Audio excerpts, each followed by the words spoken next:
Olá, meus queridinhos! Quanta saudade que eu tava de vocês, quanta vontade de ter contato com vocês de novo.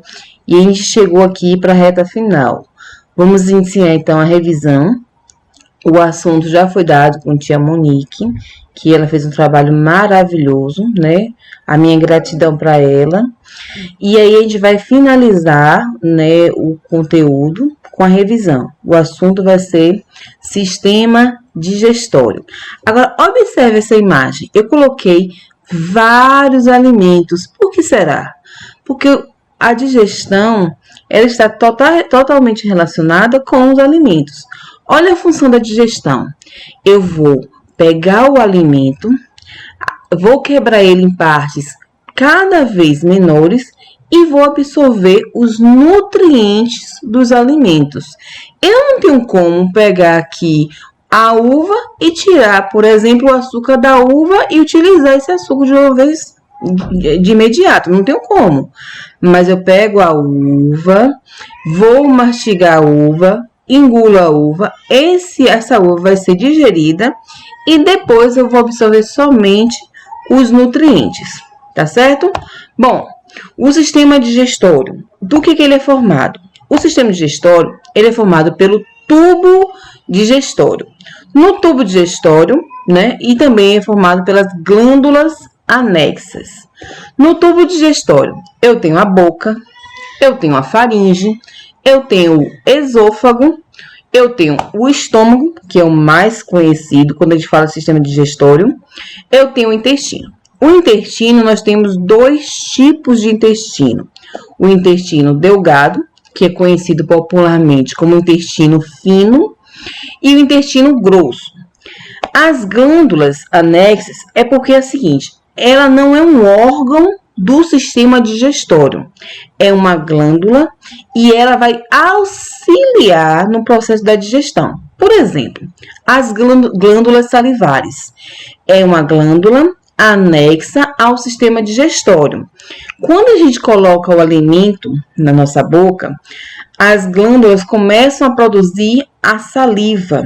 E a saliva tem diversas estruturas que vão ajudar tanto a umidificar o alimento, quanto a quebrar esse alimento em partes cada vez menores.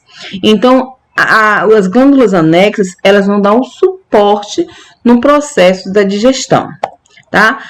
Outra glândula anexa que a gente tem é o fígado e também o pâncreas. Nós vamos falar sobre cada um deles. Então, a gente representando aqui, olha. Então, no nosso sistema digestório, está aqui, olha, a representação. Eu tenho aqui, olha, a boca. A digestão, ela começa na boca, inicia na boca. E aí, na boca, vai ter o início da digestão. Então, quando eu coloco o alimento, eu começo a mastigar esse alimento. Já iniciei a digestão. E é importante que a gente mastigue bastante os alimentos para ajudar o processo da digestão. Aí daqui, olha, pronto, aqui é a boca.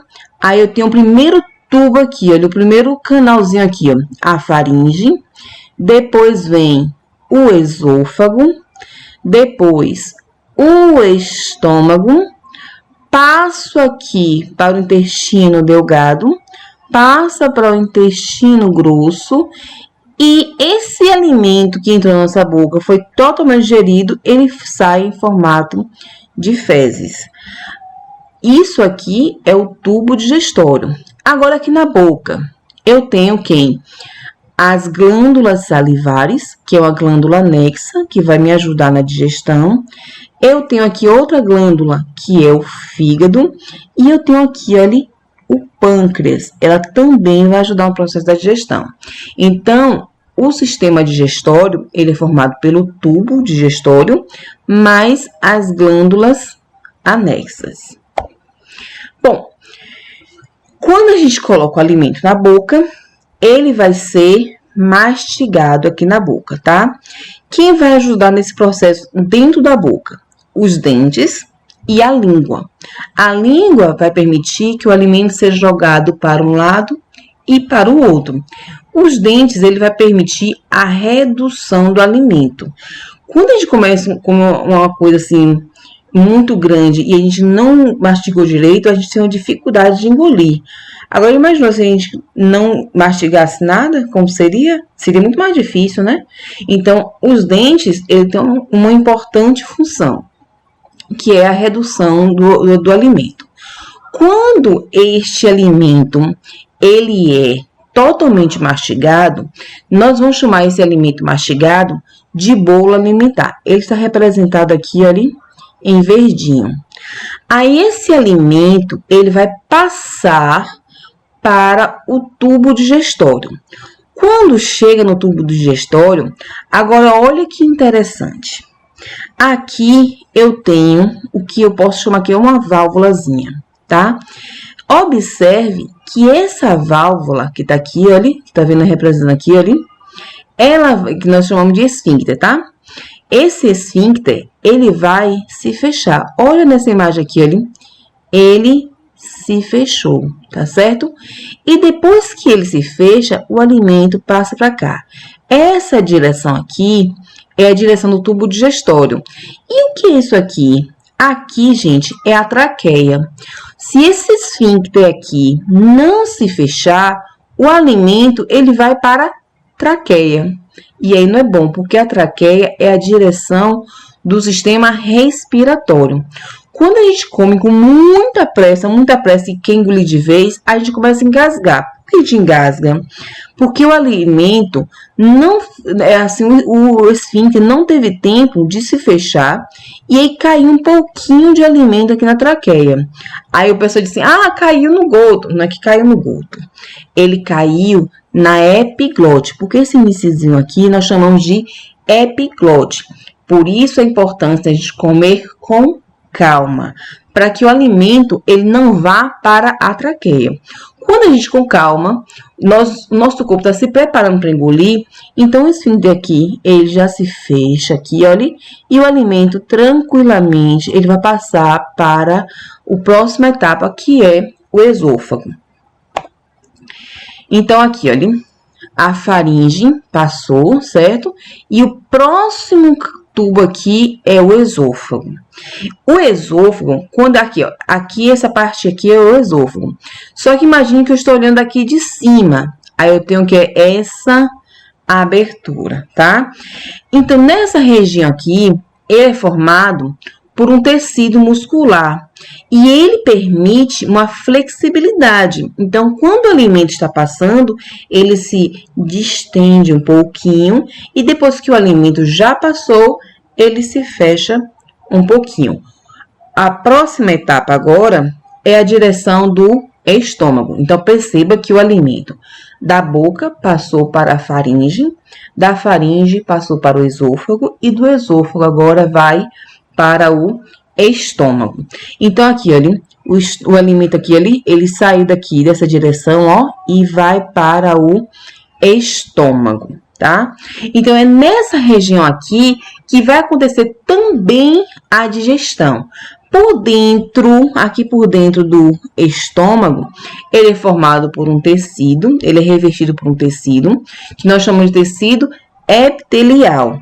E tem várias estruturas aqui que produzem um suco. Mas é um suco qualquer? Não. Nós chamamos esse suco de suco gástrico. E esse suco gástrico, ele ajuda no processo da digestão.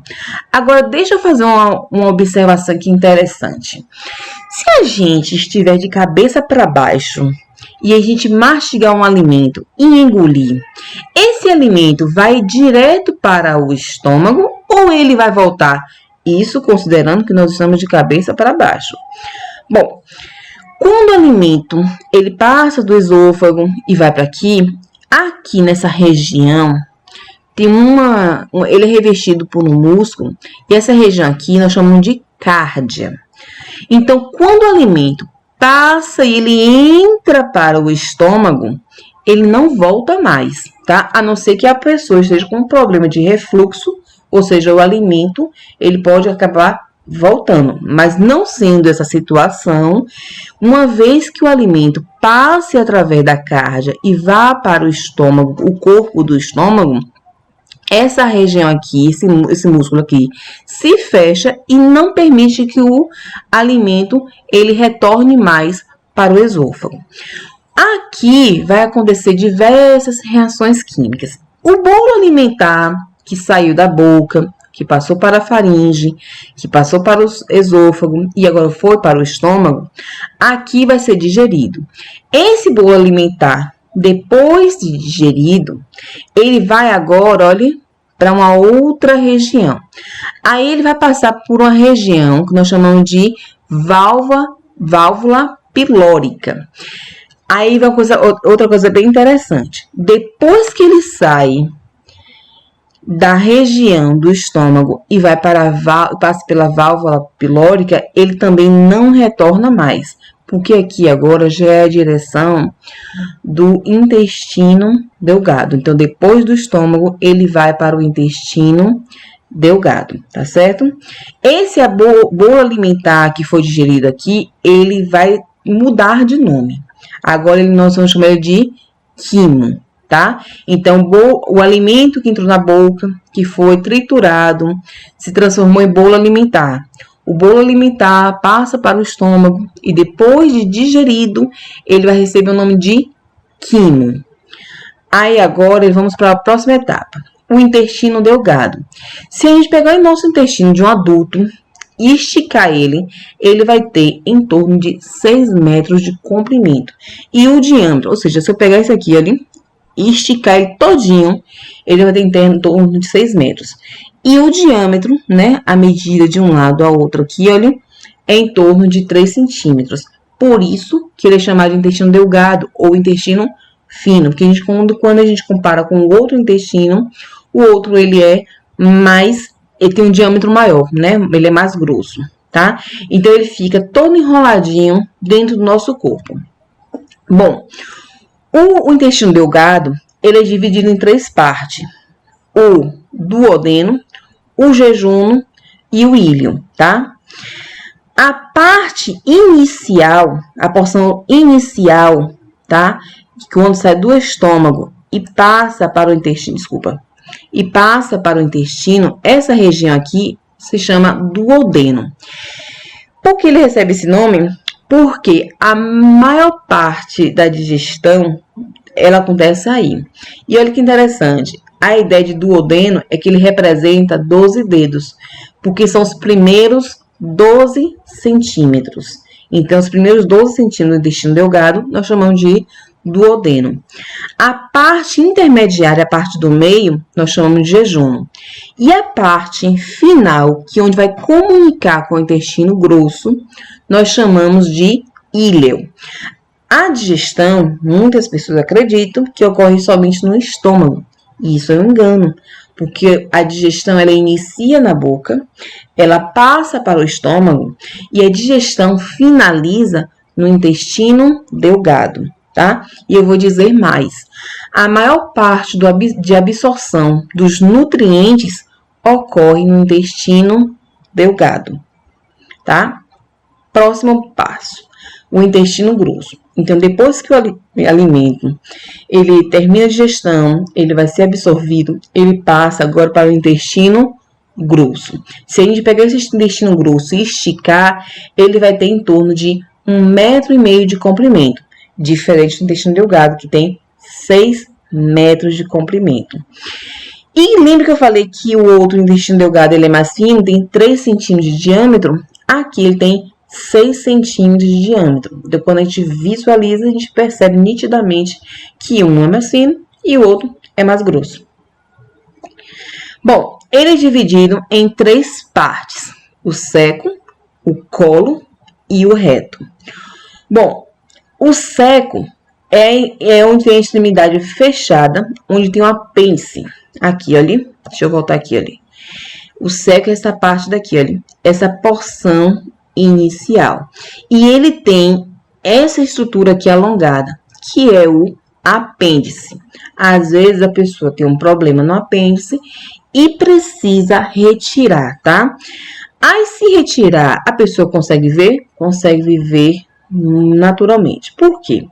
Ao longo da evolução, nós deixamos de ter uma dieta à base de vegetais, uma dieta vegetariana, e passamos a ter uma dieta onívora, ou seja, nós nos alimentamos de vegetais e também de animais. Então, o apêndice, né, dos nossos antepassados, ele era maior, porque ele tinha uma função, ele auxiliava na digestão de alimentos de origem vegetal. Como a nossa alimentação mudou, ele começou a se reduzir, e hoje ele fica assim, ali, bem pequenininho. Ele tem que ter mais ou menos o tamanho, assim, de um dedo. E aí, como ele não tem tanta utilidade, uma vez que a gente tire, então não vai ter grandes transtornos para a nossa vida. Bom, o colo. O colo é a parte que tem assim, olha, o formato de U, só que um U invertido. Então, quando a gente olha assim, essa imagem aqui, ali, e a gente pensa no U, só que um U de cabeça para baixo. Então, essa aqui é a parte do colo. E a parte do reto é a porção final. Desculpa aqui. A porção final é por onde serão eliminadas as fezes. E qual é a função do intestino grosso? No intestino grosso ocorre a absorção de água. Então, é retirada a maior parte de água daquele alimento que foi digerido, e aí sobra o resto. Esse resto é o que nós chamamos de fezes. Só que às vezes a gente come certos alimentos e ele tem um desarranjo nas bactérias. As bactérias do nosso intestino grosso, elas são muito positivas. Elas auxiliam na absorção da água. Então, quando essas bactérias, esse conjunto de bactérias no nosso intestino, nós chamamos de flora bacteriana, elas estão desarranjadas, elas acabam não absorvendo essa água. E aí nós temos o processo da diarreia. E observe como essa é diarreia, tem muito líquido. Bom, eu vou finalizar nossa primeira parte da revisão até o intestino. E aí na próxima aula, na próxima revisão, nós vamos falar sobre as glândulas e vamos finalizar o processo da digestão. Então, eu quero que vocês peguem esse material, estudem, se precisarem, revisem a aula com carinho. Se vocês precisarem, por favor, entrem em contato comigo para eu poder ajudar vocês a tirar uma dúvida. Então, um bom estudo e um bom descanso para vocês. Um beijão.